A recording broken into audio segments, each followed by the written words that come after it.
Programang ito ay rated SPG. Striktong patnubay at gabay ng magulang ang kailangan. Maaaring may masiselang tema, lengguwahe, karahasan, sexual, horror o droga na hindi angkop sa mga bata.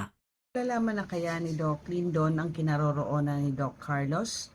Naging tagumpay kaya si Annalyn sa operasyon niya sa kanyang nanay Lynette? Magandang araw at ito na nga tayo sa ating pinakaabangang tagpo sa Abot Kamay na Pangarap. Welcome to my channel. Please don't forget to like, comment, and click the bell button para lagi kayong updated sa aking mga videos. Samantala, nalaman nga ni Doc Lindon na nasa East Ridge itong si Doc Romaldo, ang matalik na kaibigan ni Doc Carlos, kay Nurse Ning. Ipinagtaka naman ni Doc Lindon kung ano ang meron kay Doc Romaldo. Nabanggit ni Nurse Ning na baka tungkol kay Doc Carlos ang ipinunta niya sa East Ridge Hospital. Kaya kinutuban naman itong si Doc Lindon kung ano ang pakay nito sa East Ridge. Nagpaalam naman agad si Doc Lindon kay Nurse Ning at nagmamadaling sinundan at hinanap niya sa buong East Ridge si Doc Romaldo. Habang si Doc Romaldo naman ay nagmamadaling lumabas ng East Ridge, dala ang perang pinakuha sa kanya ni Carlos. Ang buong akala niya ay walang nakakita sa kanya sa hospital. Si Doc Romaldo ang inutusan ni Carlos para kunin ang pera niya sa vault ng opisina niya sa East Ridge. At kahit na nga kinakabahan itong si Doc Romaldo, ay tinulungan niya pa din ito dahil matalik niyang kaibigan si Carlos. Sa exit ng East Ridge palabas dumaan si Doc Romaldo at nagawa niya ang inutos sa kanya ni Carlos at dala niya na ang pera nito. Natatarangtang tinawagan ni Doc Romaldo si Carlos para sabihin na nasa kanya na ang pera. Pero ang hindi niya alam, habang kausap niya si Carlos sa telepono, nasundan siya ni Doc Lindon at nasa likod niya lang ito at nakatago sa may pinto. Narinig ni Doc Lindon ang binanggit na pangalan ni Doc Romaldo na si Carlos at saka ito dali-daling umalis.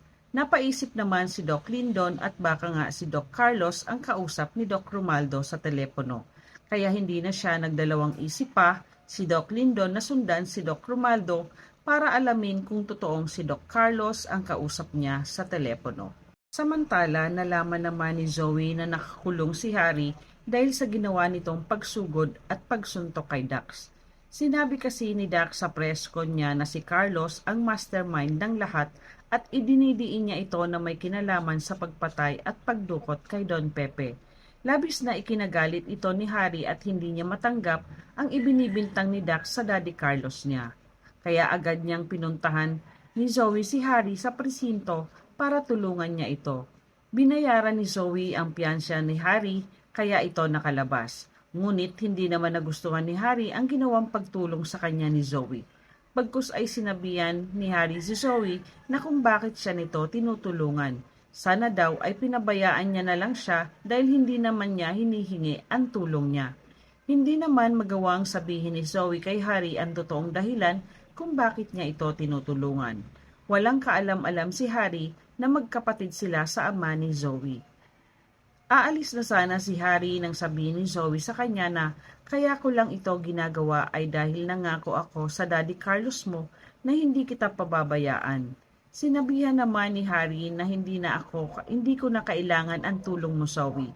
Malaki na ako at kaya ko nang alagaan ang sarili ko, kaya pabayaan mo na lang ako. Saka umalis si Harry.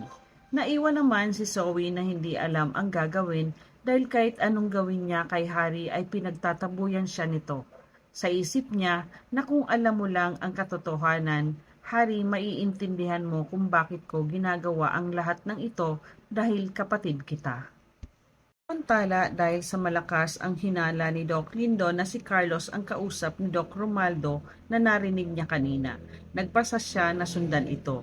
Ngunit napansin at nakita siya ni Doc Romaldo na sinusundan siya ni Doc Lindon, kaya nag-iba siya ng daan, dahilan para hindi siya masundan ni Doc Lindon kung saan siya pupunta. Habang si Doc Lindon naman ay biglang nawala sa paningin niya ang sinusundan niyang si Doc Romaldo, kaya naisipan niya na puntahan na lang ito sa bahay niya. Nang makarating si Doc Lindon sa bahay ni Doc Romaldo, agad itong bumaba ng sasakyan niya at nag-doorbell. Samantalang kinakabahan naman si Doc Romaldo dahil baka malaman ni Doc Lindon na siya ang nagtatago kay Carlos dahil may kutob siya na pwede siyang puntahan nito sa bahay niya. Agad niyan tinawagan si Carlos sa bahay niya para sabihin kay Carlos na kahit anong mangyari ay huwag siyang lalabas ng bahay nila dahil nakita niya na sinundan siya ni Doc Lindon. Kinabahan naman si Carlos sa sinabi ni Doc Romaldo sa kanya at agad-agad siyang nagpunta sa bintana para tingnan kung may tao sa labas. At maya-maya nga ay may biglang mag-doorbell sa gate nila. Hindi malaman ni Carlos ang gagawin niya dahil walang dapat makaalam kung saan siya nagtatago ngayon. Sinabihan naman ni Carlos si Doc Romaldo na mukhang nandito na siya dahil may nag-doorbell sa labas. Huwag kang mag-alala, hindi ako lalabas ng bahay niyo. At pinakiramdaman ni Carlos si Doc Lindon kung ano ang gagawin. Maya-maya ay tumigil din ito. Habang sa labas naman ng bahay ni Doc Romaldo, nakatayo si Doc Lindon at sinisilip niya kung may tao sa loob ng bahay niya. Nang walang sumasagot kay Doc Lindon ay umalis na lang ito. Pero hindi pa din inaalis ni Doc Lindon ang hinala niya kay Doc Romaldo na mayroon itong tinatago sa kanila at ito ang aalamin niya. Samantala sa Apex Hospital habang nag-aantay sila sa magiging resulta ng operasyon na ginawa ni Annalyn sa nanay Lynette niya, lahat ay nag-aabang ng balita. Lalong-lalo na si Robert na abot-abot ang pag-aalala kay Lynette dahil hindi niya kakayanin na mawala si Lynette sa buhay niya, lalo na ngayong nalaman niya na mahal pa din siya ni Lynette. Umaasa naman ang lahat na magiging matagumpay ang ginawang operasyon ni Annalyn sa nanay niya. Maya-maya ay lumabas na ng operating room si Annalyn at Doc Ray. Agad naman na sinalubong ni Robert, Michael, Chang Susan at Josa ang dalawa para itanong kung kamusta na ang naging operasyon nila kay Lynette. Umiiyak na napatingin si Annalyn kay Doc Ray. Nag-aalala din si Chang Susan kaya tinanong niya si Annalyn kung ano ang nangyari sa nanay Lynette niya, kung ligtas na ba ito. Hindi naman agad makasagot si Annalyn dahil hindi niya lubos maisip sa sarili niya na magagawa niyang operahan ang nanay Lynette niya ng buong tapang at nagawa niya ang ipinangako niya dito. Sa sobrang tuwa ni Annalyn, maiyak-iyak niyang sinabi sa lahat na naging matagumpay ang operasyon ko kay nanay.